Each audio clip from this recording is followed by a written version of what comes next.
Hey everybody, ready for a deep dive? Today we're talking willpower with Dr. Andrew Huberman. Oh, fantastic. Yeah, we pulled from this awesome interview he did with Chris Williamson on YouTube. Yeah. And I think what's so interesting about this is we're going way deeper than just try harder. Right. So I'm really excited to see what we can pull out from this. I think it's fascinating how much our mindset shapes our reality, Yeah, totally. even when it comes to something like stress. Oh, absolutely.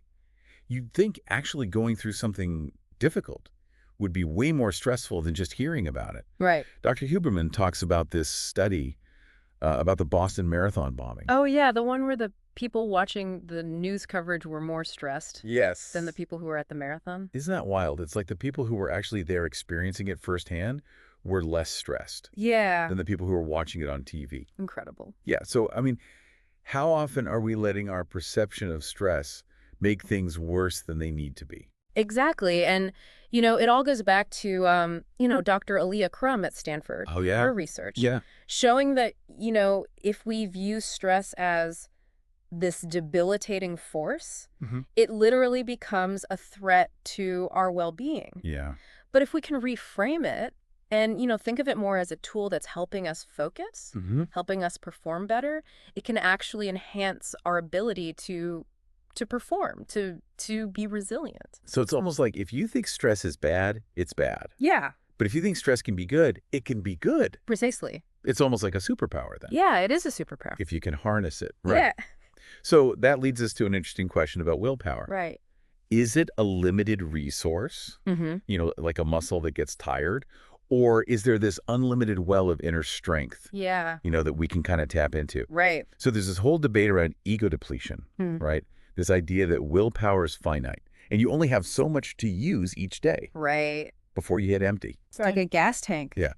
And Dr. Huberman talks about Dr. Roy Baumeister, who did a lot of research, showing that, that doing a bunch of difficult tasks in a row does seem to drain willpower. Yeah. Even if you think you have tons of it, right? It's like, you're just pushing it. Eventually, you're just like, ugh. Burned out. Yeah, totally burned out. But then you have the work of Dr. Carol Dweck, Yes, who kind of throws a wrench into all of this. totally. Her research shows that if you believe that your willpower is limited, guess what?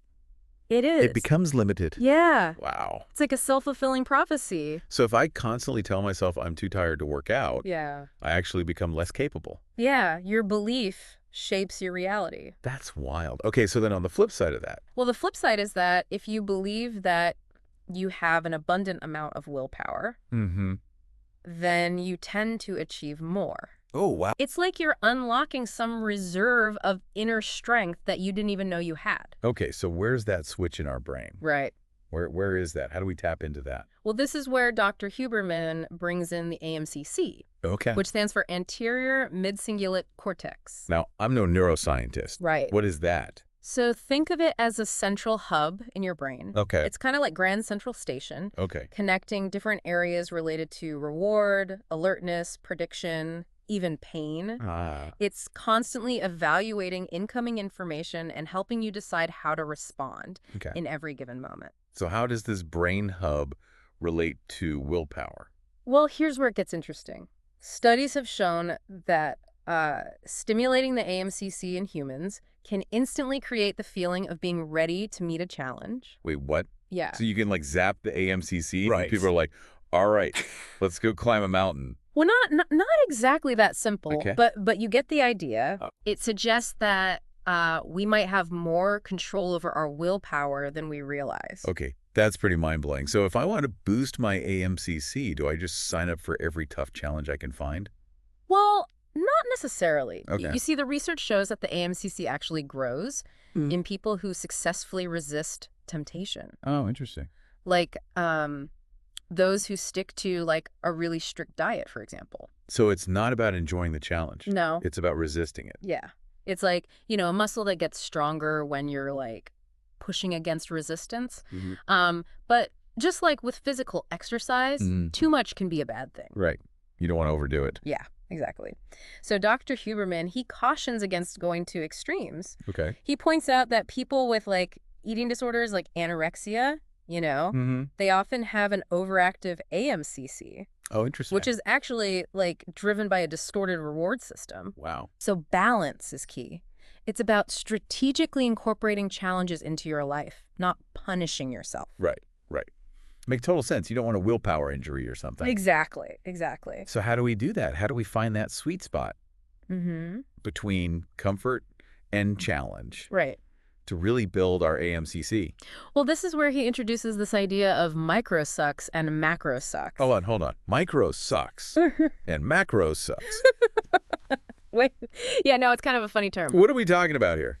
So think of it this way. Okay. A micro suck is like something small. Okay. Annoying. Okay. Like dealing with a sink full of dirty dishes. Oh, yeah. I know. When you'd rather be like relaxing. Totally. Okay, so what's a macro suck?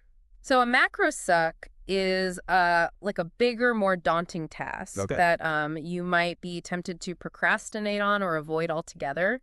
Dr. Huberman uses the example of like a huge backlog of emails. Oh, yeah. We've all been there. Right. Yeah. The kind that makes you want to like hide under your desk. Yeah. Okay. So how do these sucks, big or small, actually help us build willpower? Well, here's where it gets really interesting. You know, the aMCC seems to respond most strongly not to enjoyable challenges, but to the ones we resist. Oh. The ones that require us to like push past our comfort zone and do them anyway. So if I want to unlock that willpower potential, I need to seek out discomfort. In a strategic way, yes. That's interesting.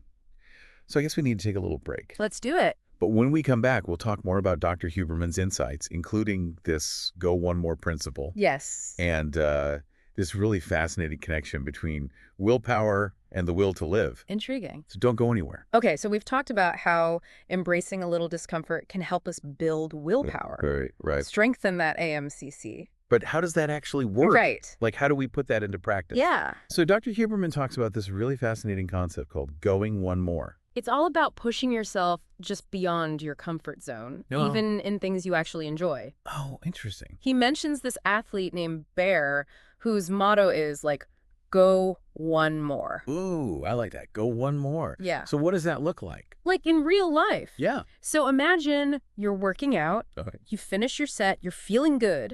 You know, you could probably squeeze out one more rep. Okay. Or you're writing, you're like, oh, that's a good stopping point. Right. But you challenge yourself to write just one more paragraph. Oh, yeah. So it's about like pushing past that initial feeling of like satisfaction. Yeah. And going just a little bit further. I get it. And that's where the magic happens. Okay. That's where you really activate that aMCC. And strengthen it. And strengthen it, exactly. Yeah. He even talks about doing this in his own like running routine. Really? What does he do? He forces himself to like sprint the last 20 meters uphill. Oh, wow. Even when his body's like, no more, please. Yeah, I totally get that. It's that like extra push, that deliberate choice to do a little bit more than you feel like doing. Yeah. That seems to make all the difference. It's funny because sometimes when I'm running, I'll tell myself like, okay, just make it to that next lamppost. Right. And then you can walk. Yeah. But then when I get to the lamppost, I'm like, oh, I actually feel good. I could keep going. Exactly. Maybe that's my version of go one more. Yeah. Without even realizing it. Yeah, exactly. Interesting. It's like tapping into that reserve of strength that we often don't even realize we have. Right. And you can apply this like anywhere, right? From like big challenging projects to, you know, just everyday things. Yeah. So what you're saying is like, instead of dreading those micro sucks, we can reframe them as opportunities to actually build our willpower. Exactly. It's like a mental workout, you know. Like a mental workout. Pushing ourselves just a little bit further each time. Oh, I like that. Yeah. Okay, so this is making me think. If willpower is tied to this aMCC, and a stronger aMCC, you know, maybe relates to our will to live. Right. Could building willpower be, like, even more important than we think? That is a really interesting question, and it's something that Dr. Huberman kind of touches on. Okay. You know, he suggests that a larger, more active aMCC might not just be about getting things done, but about our fundamental drive to, like, persevere, to overcome obstacles, to keep moving forward even when things get tough. It's like that inner strength. Yeah, exactly. That keeps us going. That drive, that motivation, that, you know, will to live. So it's not just about, like, you know, checking things off our to-do list. Right. It's about like cultivating this deeper resilience. Yes. It's a stronger sense of self. Absolutely. A more profound, like, appreciation for life itself. Wow. It's a fascinating area. Totally. We'll explore further. So I'm really starting to see these micro sucks in a whole new light now. Yeah. They're not just annoyances. No. They're like these hidden opportunities for growth. Opportunities to train your brain Yeah. to be more resilient. It's like our brains are wired to thrive on challenge. It seems that way, right? It does? Remember those rats on the treadmills? Oh, yeah, yeah. The ones who chose to run, Oh, they, reaped all the benefits. They were healthier. Right. But the ones who were, like, forced to run, Right. they actually suffered negative consequences. Wow. So it's really about that choice to engage, It seems like it. to lean into the challenge. Yeah. Yeah. So maybe the key to unlocking our potential isn't about avoiding difficulty, Right. but about embracing it in a strategic way. I love that. What do Yeah. you think? Where in your life could you apply this go one more principle? It's funny.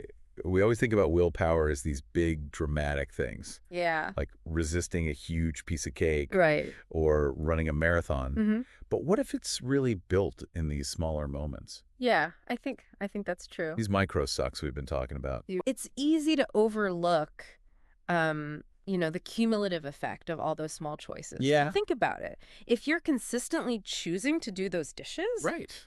answer that email, push for one more rep, whatever it is, Mm-hmm. you're building this habit Yes. of resilience. Yeah. You're training your brain to persevere even when it's not easy. Right. And that spills over Yes. into other areas of life. Right. Absolutely. It's like that feeling of accomplishment when you finally tackle that mountain of laundry. Yes. Suddenly that work project doesn't seem so bad. Exactly. So I'm starting to see how all these pieces fit together. Yeah. The stress mindset, the aMCC, Mhm. these micro sucks, the go one more principle. It all points to the idea that willpower isn't like this fixed trait. Right. It's something that you can develop. It's a skill you can build. Yes. Wow. Okay, so for everybody listening out there, Mm-hmm.